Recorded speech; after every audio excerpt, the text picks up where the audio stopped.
Good morning.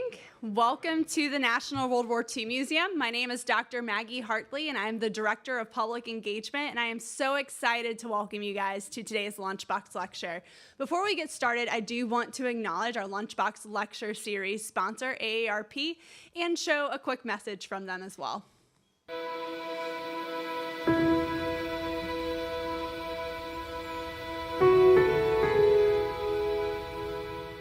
Hello, I'm Joanne Jenkins, Chief Executive Officer of AARP, America's largest membership organization serving people aged 50 and over. With more than 5 million of our 38 million members currently or previously having served in the military, we're on a mission to support veterans and military families. That's why we've created a wide range of free resources, tools, and community programs to help veterans and military families navigate their options and meet challenges head-on. We've developed a job board that directly connects veterans and military spouses to employers wanting to hire them. And we have free resources that provide some military structure to starting a business.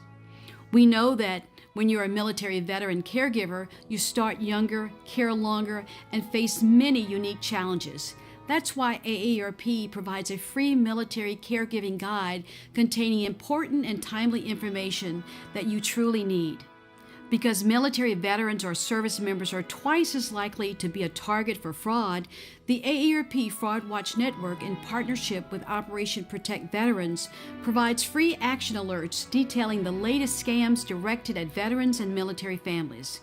And through our state offices nationwide, AARP can help you find the right opportunity to give back to your community and fellow veterans. To learn more about these and other resources, visit aarp.org/veterans. Thank you. So again, thank you to AARP Louisiana for their support of our Lunchbox lecture series. And as many of you guys know, the reason why you're here today is this Lunchbox lecture is also a part of our series for Violins of Hope New Orleans. And so I do want to take a moment to thank many of the sponsors who also are sitting in this room right now for your generosity to bring this project here to New Orleans. We are incredibly grateful for it. It's been an amazing educational tool so far, and we know that it's going to continue to make an impact on our community as well.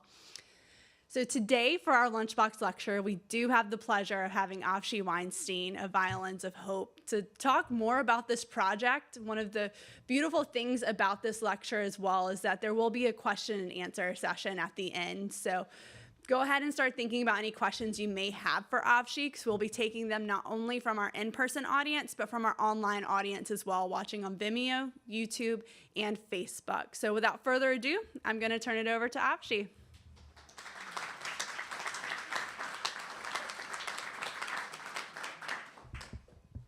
Good morning. You hear me well in the back? Great. So my name is Avshi Weinstein, and together with my father, we created the project which is today called Violins of Hope. It's a collection of instruments which were made by Jewish people before the war and all owned by Jewish people who survived the war in camps, ghettos, or on their own. We have currently just over 100 instruments. Still more instruments are coming. But as you might know, because many times I give this lecture in schools, but yeah, I think you just finished your high school. So there was lots of music being played all over the camps, ghettos, by Jewish people. The Nazis had orchestras literally in every single camp. And if you think that there were tens of thousands of camps, there were tens of thousands of orchestras. They even made like competition between their own orchestras. You know, my orchestra plays this and that and blah, blah, blah. But music was a very, very big part. Even in the ghettos, there was lots of music.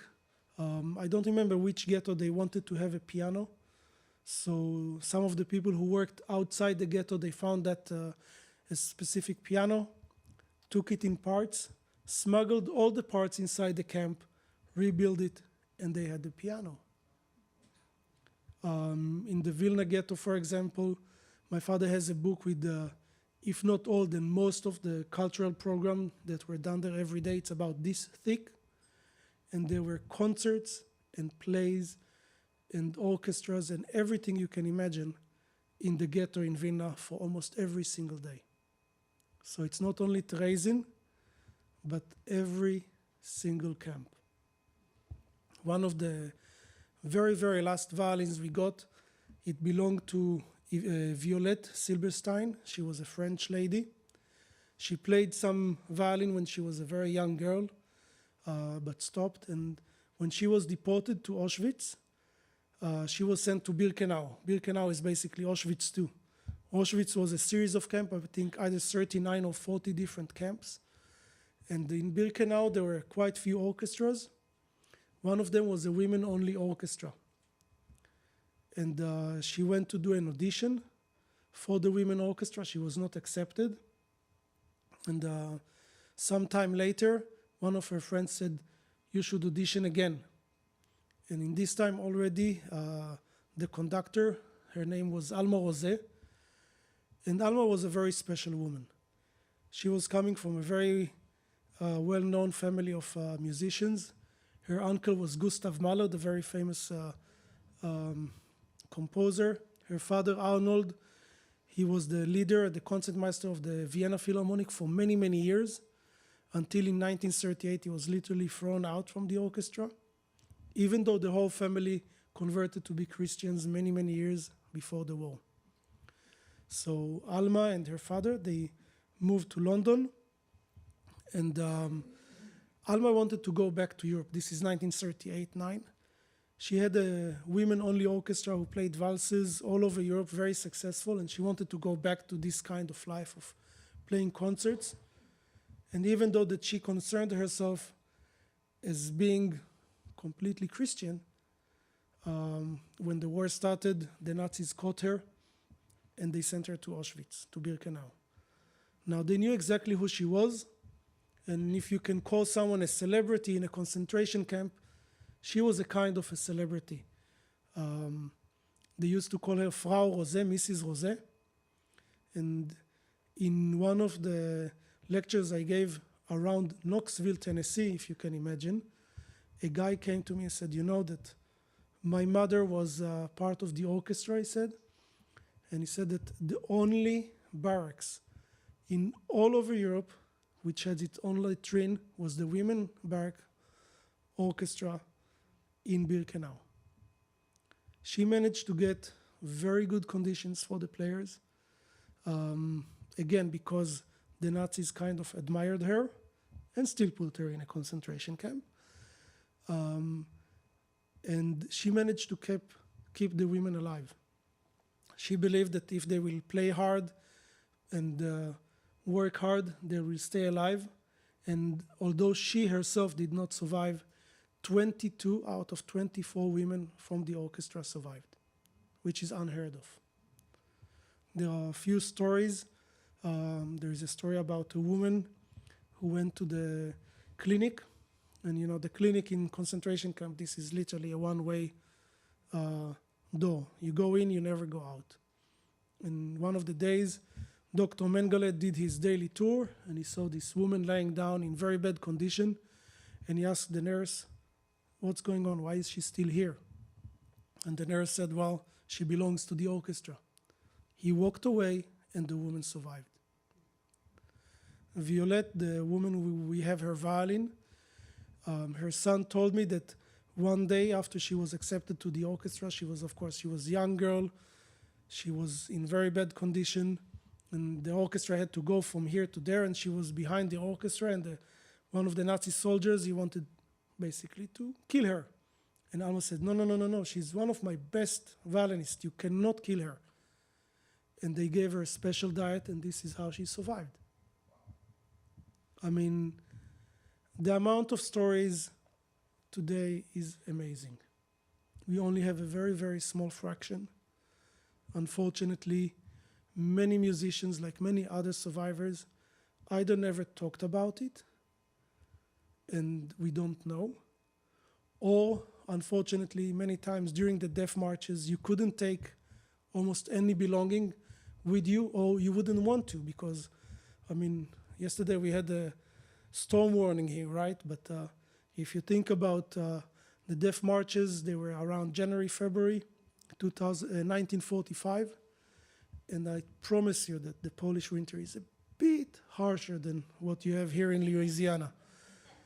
And many, many people just wouldn't want to take something extra with them that will make them slower. We only have one viola and one cello in our collection. I'll get to it in a minute. But my workshop, me and my father's workshop was started by my grandfather. And we have cello cases from that era. Each case is about 60 to 70 pounds. Those people weighed 60, 70 pounds. They wouldn't be able to take their cellos with them. We know about many people who arrived to the camps with musical instruments because this was one of the belongings that they treasured the most, and you were allowed to bring with you one suitcase and whatever when you were sent to the trains. But I don't know about any cello who survived the camps. All this was taken probably by the locals just after the war. Now we'll go a little bit back to the history of how we started our collection. I know there is at least few people here who came yesterday. You already know this story, but I'll try to tell you a few things which I didn't say yesterday. So, of course, 1933, when Hitler goes into power, one of the first things that the Nazi regime did was to pass law that made it impossible for Jewish people to stay in Germany. All the musicians were basically thrown out from their works. They were not allowed to play anymore in orchestras. And when all these things were happening, Bronislaw Huberman, who was one of the best musicians and violinists in the time, he wanted to try and help Jewish musicians. His solution was to try and establish an orchestra in Palestine, in Israel. Palestine was, of course, under the British mandate, and you couldn't simply get up in the morning and say, okay, I'll see you in Palestine, and go and start living there. You needed to get a special certificate, permissions. He had very good friends in the British government who managed to secure the certificates for the musicians. And he had a good friend who managed to get him some money, Albert Einstein, here. They were playing concerts here. They raised the money. And what Huberman did, he did auditions basically all over Europe.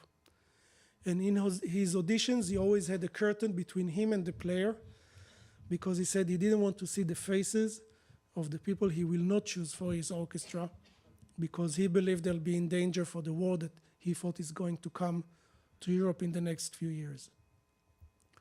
In 1935, he managed to establish the orchestra, which was then called the Palestine Symphony. Today it's the Israeli Philharmonic.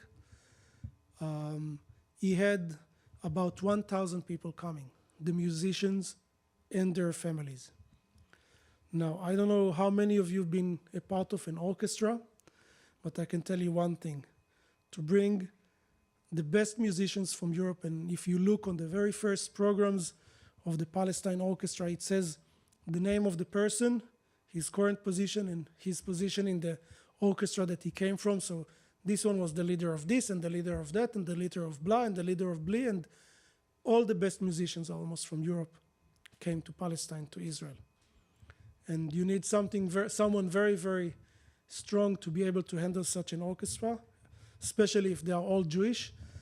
And he chose one of his former students, Heinrich Haftel, and he was one of the very first concertmeisters of the orchestra. And they started playing. They had lots of concerts in Israel. And of course, later on, they became the Israeli Philharmonic. Now, many, many of them came from Austria and Germany. What we know today, there were maybe 2 or 3 German violin makers who were part of the Nazi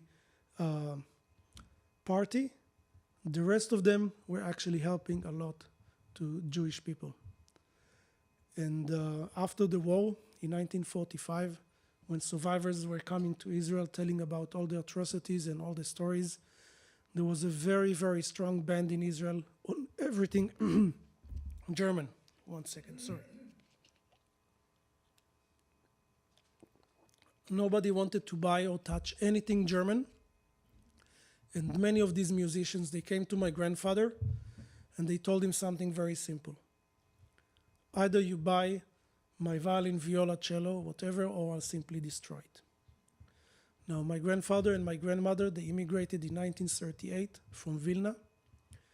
And my grandfather was a very good violinist, but he realized that probably there are so many great musicians now in Israel, finding a work as a violinist will be tough. So he learned a little bit of violin maintenance and repair, and he opened our workshop in 1939.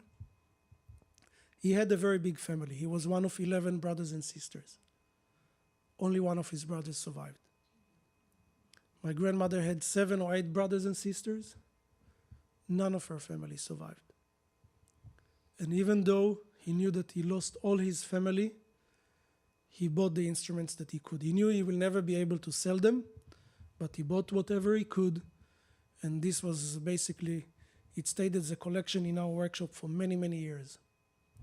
Until in 1999, my father had an apprentice coming from Dresden, which was, of course, Eastern Europe, until 1989.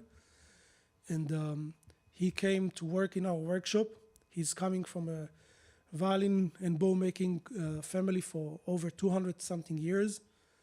And when he saw this collection, he asked my father, he said, how come that in Tel Aviv in the 30s, 40s, you could get these instruments? Because Tel Aviv in the 30s, 40s was from here to Canal Street, but mainly desert. You would see camels in the street. It wasn't a very sophisticated place. And my father told him the story about the founding of the orchestra and those instruments. And he asked my father if he can do a lecture to the German Violin and Bow Making Association about those instruments and how they arrived to Israel. So after quite a few years of persuading my father said yes. And in 1999, my father gave the first lecture. And then he spoke on a radio show, which was actually started just after the war. And the format of the show was very simple. There was, of course, no Facebook, Schmacebook in 1945. People will go on air, say my name is this and that, I'm looking for my mother, my father, my sister, whatever. If they are lucky enough, they would leave a phone number. If not, just an address. And this is how many people learned, if they were lucky, what happened to their loved ones in this or that way. My father said that we have a very close friend whose father was a doctor in Vilna before the war, and he was a close friend of my grandfather. And he came to my grandfather after the war and he told him what happened to his family. Because he was a doctor, the Nazis kept him alive. And apparently he probably saw what happened to my grandfather's family. My grandfather and my grandmother from my father's side never ever spoke about their families. We have no idea. I can show you the suitcase full of letters of their family members who wrote to them begging them to try and get them certificates to come to Israel, but we have no idea what actually happened to them. So after this radio show, the very next morning, the very first phone call was a person that his uncle was a violinist in Warsaw before the war. He was a very wealthy industrialist, his uncle, and he had his uncle's violin. His uncle, unfortunately, died in the war. He ran away from Warsaw when the war started, died in Tashkent. And in 1947, one of his best friends brought his violin to his nephew and gave him the violin. And it's a very, very unique instrument. It has a small Star of David inlaid in the back, and the label inside is written in Hebrew. And it says, I made this violin for my loyal friend, Mr. Shimon Korngold, Warsaw, 1924, Yaakov Zimmerman. So Shimon Korngold, as I said, he was a wealthy industrialist who unfortunately died. Any of you know the name Ida Handel? Ida Handel was one of the legendary violinists. She passed away a few years ago when I met her around 2000. She said she was about 80. 10 years later, she was still 80, according to her at least. And my father asked her if she knew Yaakov Zimmerman, because she grew up in Warsaw, and she said yes. She remembered herself going to Yaakov Zimmerman in the 30s, and she said that from what she remembered, he was probably in his 70s. He had long white hair, and we don't know what happened to him. But people in this age did not survive.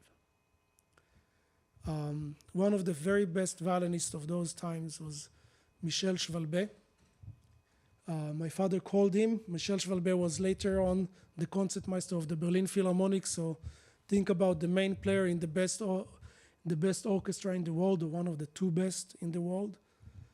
And he asked him the same question, if he remembered Yaakov Zimmerman. And Michel Schwalbe told my father, he said that he was coming from a very poor family, and all his instruments and repairs were done by Yaakov Zimmerman for him for free.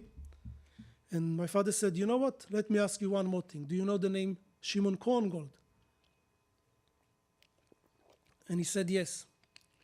He said that because the family was so poor, his violin lessons were done at Shimon Korngold's house.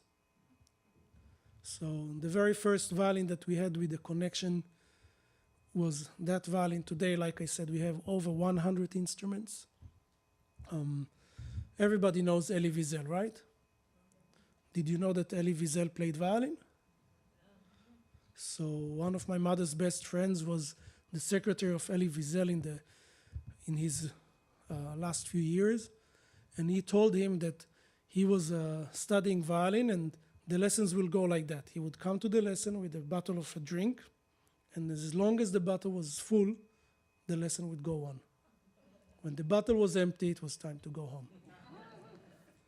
So we all know, of course, his story about the night with his friend who played one of the parts from the Beethoven Violin Concerto during the Death March, and unfortunately in the morning they found him dead. But like I said, there was music all over the camps. We have one violin which was played in the Auschwitz Men Orchestra. We don't know the name of the person who played it.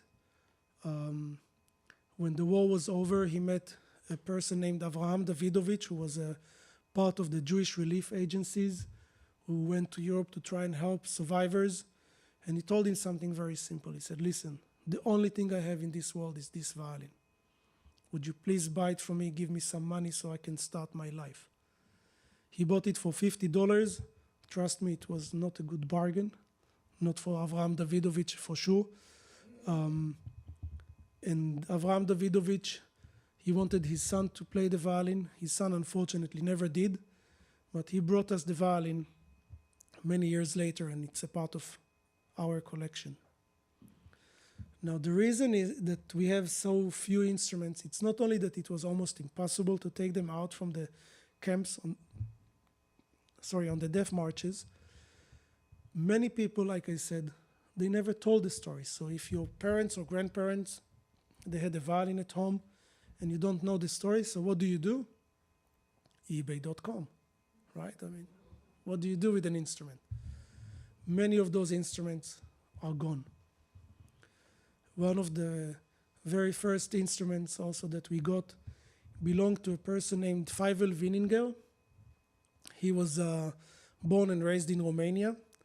And of course, Romania, during one point, decided that the Nazis looks like a winning people, so let's join them.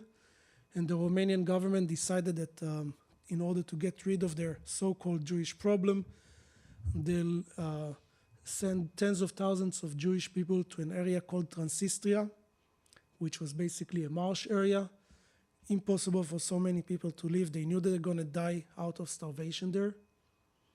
Feivel and his family, 16 at all, had to move there. It took them almost 3 weeks to get to the ghetto in Transnistria. His mother passed away during the journey. They found a small place to stay in the ghetto. And a few days later, Feivel met a judge who knew him from his hometown in Romania. And the judge said, listen, I have this very expensive Amati violin. Amati was the teacher of Stradivari. He said, why don't you take it, play, and if you get something, you can share it with me and my sisters. So, I mean, what do you do if someone gives you a Ferrari to drive for free? I mean, you take the car and run away, right? I mean, so Feivel took the violin, started playing. He usually played for the locals in their weddings, festives, whatever. And a few days later, when he came back to the judge and his sisters to give the judge his share, he was knocking on the door, but nobody opened the door. In the end, he went in and he saw that he was too late. The judge and his sisters committed suicide. They hanged themselves. They couldn't bear the conditions in the ghetto anymore. Feivel kept the violin, went on playing, until one day the Romanian police, they heard about this very expensive violin, and what does a corrupt police during war does? She goes to the guy and says, violin or family. So Feivel, of course, had to give up the violin. And when sometime later, when one of the locals told him, he said, listen, my daughter is getting married. She heard you in someone's wedding. She wants you to play. Feivel said, well, I'd love to do it, but, I mean, it's a bit problematic to play a violin when you don't have one. And the guy said, listen, it's my daughter. We're going to get you one. They went around the villages. They found this very simple, broken German instrument. Feivel bought it. And this was the violin that he basically played for the rest of the war. And being able to play it and bring a little bit of extra food, water and firewood, Feivel and 16 other family members survived. They immigrated to Israel, and many, many years later, Feivel's daughter came to her father and says, Dad, you're turning 90 years old. What do you want as a gift? When he told her, he said, listen, I want to play my violin again. He used to call his violin friend. So Helen comes to our workshop with something which looks like a violin case, inside something which resembles a violin, and says, listen, my father, he's turning 90. He wants to play his violin again. What can we do? Okay, what can we do? Get another violin. It's going to be much cheaper, much better. So Helen is happy. She goes back to her dad, says, Dad, I have a better solution. I'm going to get you another violin. It's going to be better violin. You're going to be so happy. And he starts crying. He says, no, you don't understand. I want to play my violin. Now, unlike many other people, Helen knew the story of her father and his violin. She wrote a book about it. So she came back to our workshop, told us the whole story. We repaired his violin, and he was the happiest child you've ever seen. Would take out his violin every single day, couldn't play much, but he would sit down with it for hours, talk, play a little bit, and unfortunately, few years later, when he passed away, we got the violin to our collection. We have lots of time. There will be lots of time for questions as well. So like I said, there was music everywhere. One of the best violin teachers in the United States after the war, his name was Henry Meyer. He grew up in Germany. He was a fantastic violinist as a child, but of course in 1933, when the Nazis went into power, his career was basically ended. Now, what was going on in Germany until the war, Jewish people founded something which was called the Kulturbund. These were orchestras, theater, and movies which were done by Jewish people for Jewish people. He was a part of few of them, and unfortunately later he was sent to Auschwitz with his brother. His parents were already killed, and few days after he arrived to Auschwitz, his brother became sick. Henry had to go out in the morning to work, and when he came back, he didn't see his brother again. Henry himself became sick a few days later. He was sent to the so-called clinic, and when he was laying down, he started talking to the doctor, and he asked the doctor, he said, what did you do before the war? And the doctor said, well, I was working in Breslau and doing this and that. And Henry said, really? He said, I played in Breslau. And the doctor said, did you play I think it was the Tartini violin concerto or something like that? And Henry said, yeah, it was me. And the doctor says, you know what, wait here. He went to the next room. He took the tags off a dead man's body, switched it with Henry's tags, and managed to hide him for a few days and basically get him enough food that he would be strong enough to go back to the camp. And he tried to go into the orchestra, but this was a marching band, no violinists in marching bands. And he heard that the cymbal player was sick. So he went to the conductor and said, listen, I'm the best cymbal player you'll ever hear in your life. Of course, he has no idea how to play cymbals, but I mean, what do you do? I mean, in a concentration camp, you do everything you can. So, of course, the first day was banging them, almost breaking his wrists. But he learned very fast. And once they realized that he is a great violinist, he started playing violin. And one day the Nazis asked him to play a recital. And where is the best acoustic place in the camp? The gas chambers. Now Henry knew exactly where he's playing. And still he had to play. There were musicians playing on the way to the gas chambers, everywhere. Henry survived, and they were sent on a death march into Germany, and later on he managed to run away. He met some American forces who basically released him, and he moved to Juilliard School of Music, and afterwards he was a teacher for many, many, many years in Cincinnati, and he never spoke about it. He never spoke about it until one day there was an article in one of the newspapers saying that basically the Holocaust didn't exist, it's an exaggeration. You know what it is, I mean, you know what they write. And one of his best friends came to him and said, you see, Henry, it's your fault. He said, if you won't tell people what happened to you, in the end, nobody's going to believe it actually happened. So he talked about his experiences, and he said that he never wanted to be recognized as a survivor, and that's why to have a career.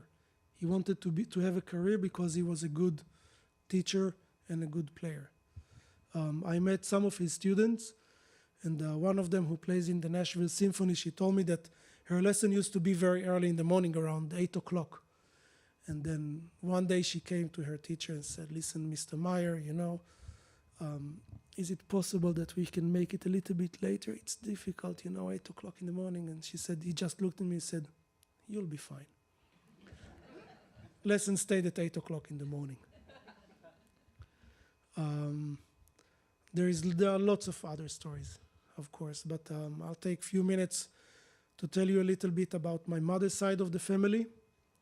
Any of you seen a movie called Defiance with Daniel Craig, Liev Schreiber, Jamie Bell? I see one person here saying yes, yes. Okay, I know you saw it. I mean, we talked about it yesterday. So the movie is about four brothers who lived in what was then Eastern Poland. Today it's Belarusia. And when the war started, rather than living in the ghettos, they ran to the woods, they became partisans. Now, there are lots of partisans all over Eastern Europe. Not that many in France, as much as they want to say. But unlike most of the other units who took only young men and women, they took everybody in. In the end, this was the biggest operation of Jewish people, saving Jewish people in the war. More than 1,230 Jewish people were saved in the camp. There were 60 kids, older people, parents and grandparents, and they did whatever they could to survive. Now, these areas were, let's say, kind of anti-Semitic before the war, and of course, during the war, being a Jewish person outside the camps meant death. My grandfather and his brothers had all the wanted signs, you know, not Wild Wild West style, but not that far, literally dead or alive, preferably usually dead. And they were fighting. They had to fight the Germans. They were assisting a lot to the Russian army as well, the Russian partisans. And they survived. Now, those of you who've seen the movie, let's talk about two scenes from the movie. It's not a documentary. One of the very first scenes, there was a local guy who gave up Jewish people to the local Nazi police. Now, this was done everywhere. They would pay you good money for them, like I said, literally dead or alive. And when my grandfather and the brothers, when they heard it, they went to that family, killed them all, and burned the house.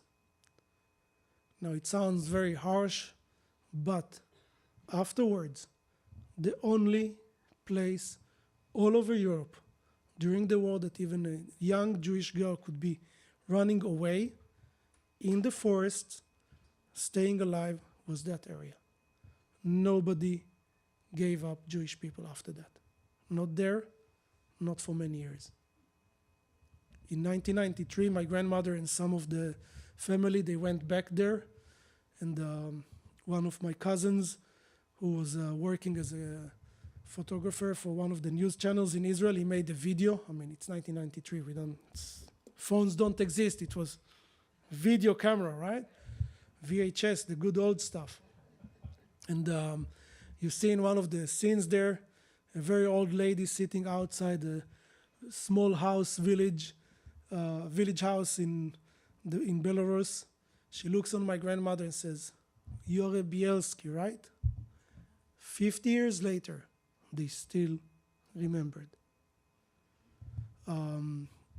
Those of you who've seen the movie, there is a scene of a marriage. It's the marriage of my grandmother and my grandfather. It didn't happen like that. The both families, they lived in nearby villages. My grandfather and my grandmother they were one of 11 brothers and sisters. Just imagine the amount of food you need. And with today's inflation, it's not going to be fun. But some of my uncles and aunts already got married. Some moved to the United States before the war. And my grandmother, she was the youngest of 11. She didn't really want to marry a small boy from the village. And my grandfather was in love with her for many years. And when the war started, she made a deal with him. She said, "If you're going to save me and my parents, I'll marry you." And he did. They got married, not the way it's in the movie. The wedding gift was a gun, a pistol. And he made my grandmother swear to him that she always keeps the last bullet for herself. And they survived. My grandmother, after they were released in July 1944, after 3 years in the woods. My grandfather was unfortunately drafted into the Russian army, later on killed, we don't know when and where. And my grandmother was already pregnant, and after my grandmother was born, when the war was over, she decided that living in communist Russia is not what she wants. She took her parents, managed to get to a DP camp in Western Europe, and later on immigrated to Israel. Now, in Israel, after the war, grandparents was something which didn't exist. My mother had grandparents because of the deal they made. And in 1948, when the independence war started, my uncles were already in Israel as well, and people knew about the story. And the defense minister went to my uncle's house, Tuvia, who was the leader of the group. On a Friday, he wanted to talk to him. And Tuvia wasn't home. His wife, Lilka, was home. And the guy knocks on the door, says, "Is Tuvia home?" "No, he's not home. Can I wait for him?" She said, "Of course, go ahead, come in." So he comes in and he sits down. And my aunt looks at him and says, No. You're going to help me clean the house. It's Friday. And he had to get up and clean the house. I mean, this was, like I said, 1,232 people survived. They had to feed them, keep them, and they managed because what they did, They were not only fighting, they gave lots of services to the Russian units around by repairing guns and clothes and doing everything they could basically to stay alive. They had no idea what's going on around them. They were quite sure they are basically the only Jewish people who were alive. Many of them ran away from ghettos. They knew what's going on in the ghettos. My uncles Tuvia and Zeus, they had wives and kids who were killed in the ghettos. So they knew what's going on. And they managed to survive, fight and survive. So I think we are almost the time for questions. So if you have or someone at home has a question, please. Has anybody seen the film I'll Find You about two students?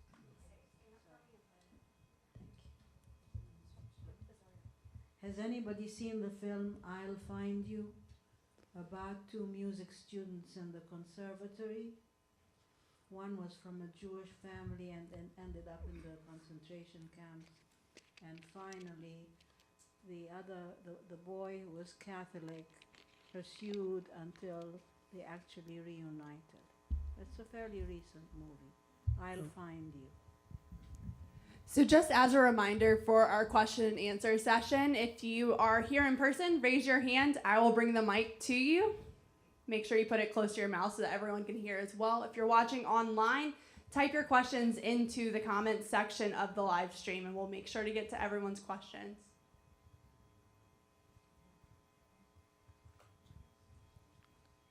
I'm a woodwind player, flute, and German musical heritage, of which most of these people seem to be gaining their strength and their knowledge and their skills. It also includes clarinet and flute. The survival of woodwinds is just as difficult as the survival of strings. So can you say something or address how do other instruments and instrumentalists come together, survive, and what happened to their instruments? So I know one clarinet which survived with his owner. We did a project in Mexico City some years ago, and the daughter of the person, she came and she showed me the clarinet. And then she asked me, she said, you know, my brother, he plays violin, he's a lawyer in Israel, and blah, blah, blah, blah, blah. I don't think you know him, she says. I said, really, what's his name? She says, David Yaron. I said, really? I said, he's my lawyer. He never said anything to me or to my father. One of the problems, as you might know, with woodwinds is they get rotten with the time. They don't last as much as violins, violas, and cellos. I personally don't know of many, but they played almost every single instrument they could.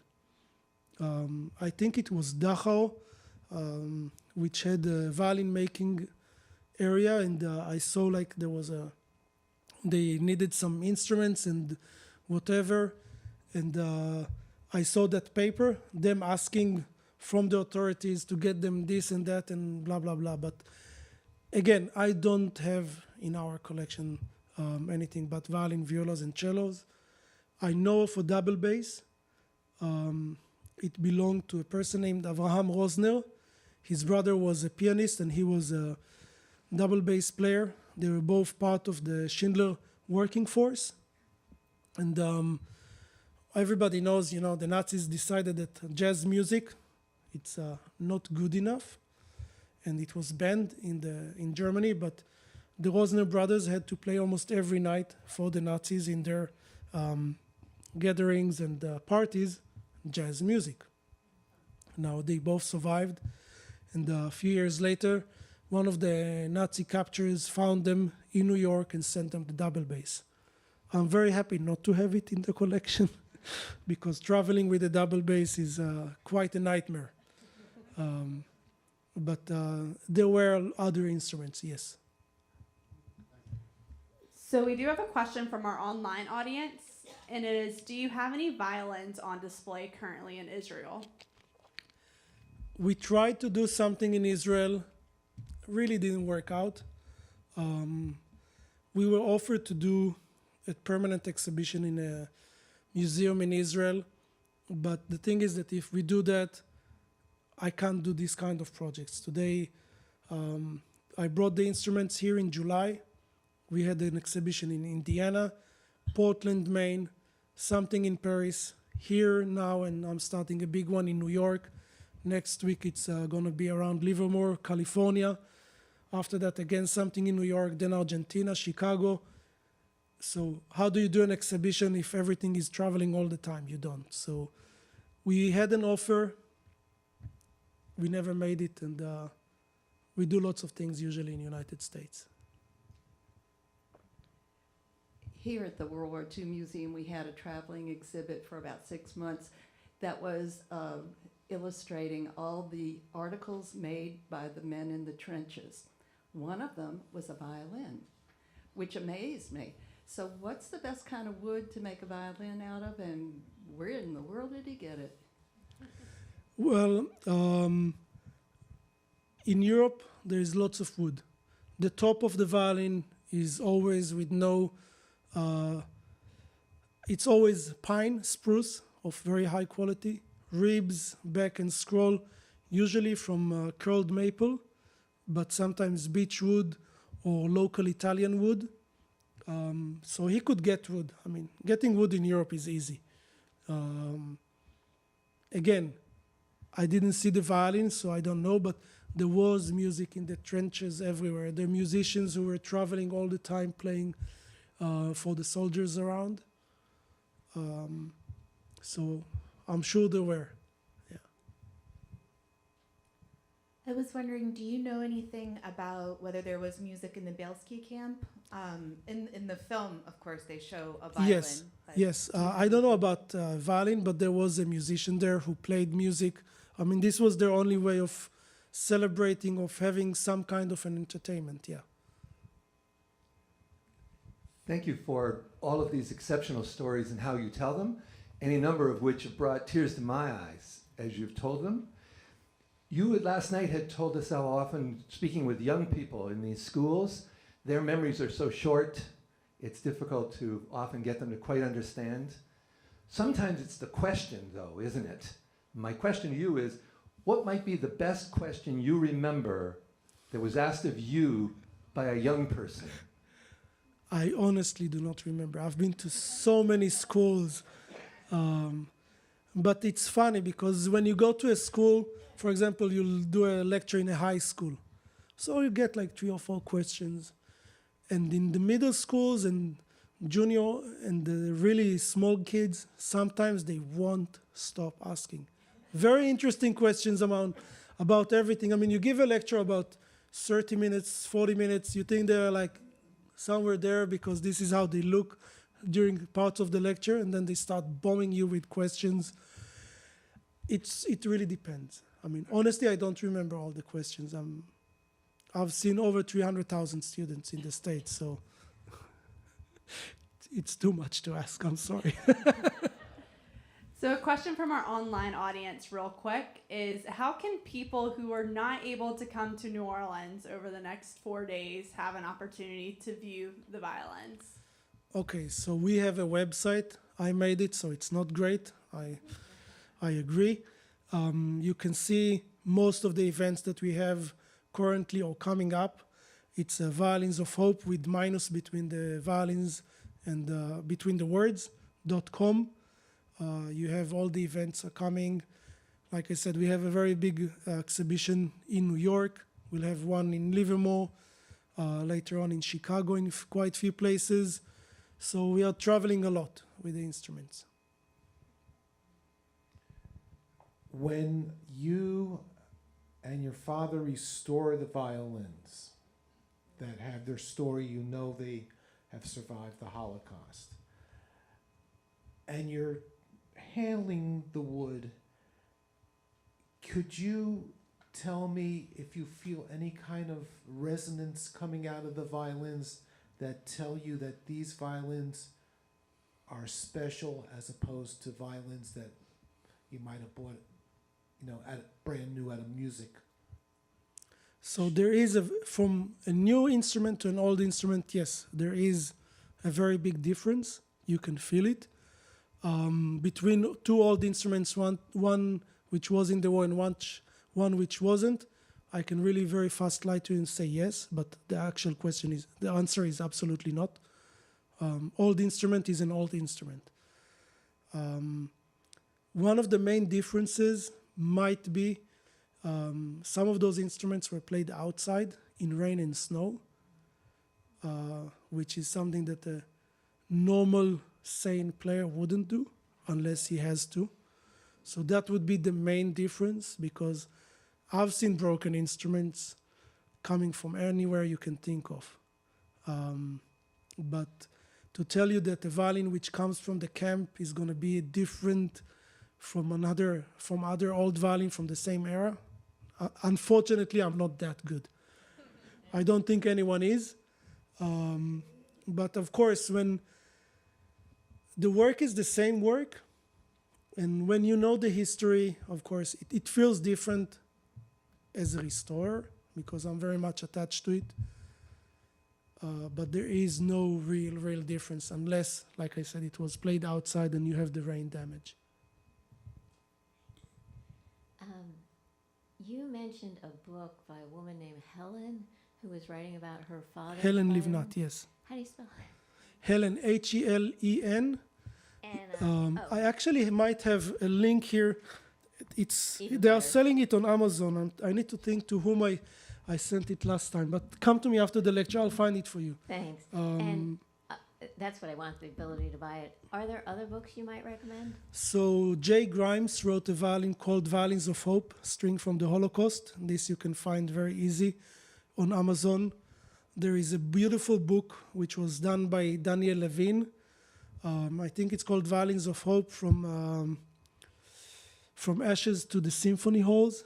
It's a very big, heavy book of photos that he made during 1913-14 in our workshop in Israel.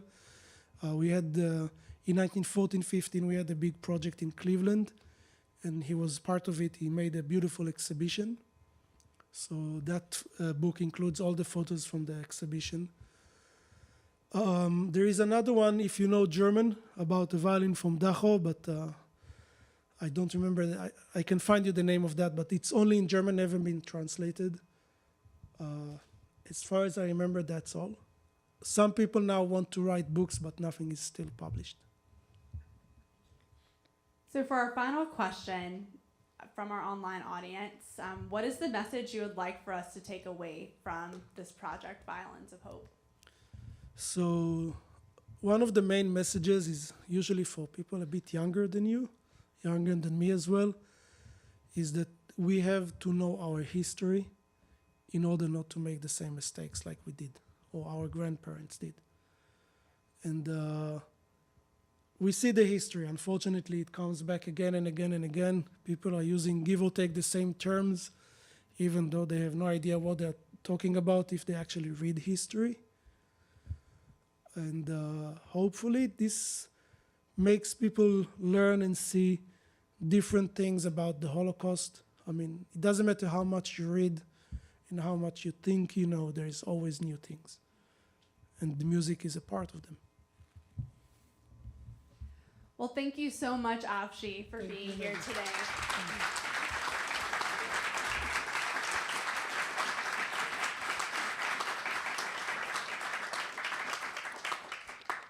So this is a week-long series of events. Many of our events are sold out at this point. However, we do still have availability for our event on Friday. It's our International Holocaust Remembrance Day commemorative program. We'll be featuring a surviving twin who survived Bergen-Belson's concentration camp. He'll be here to speak at that event.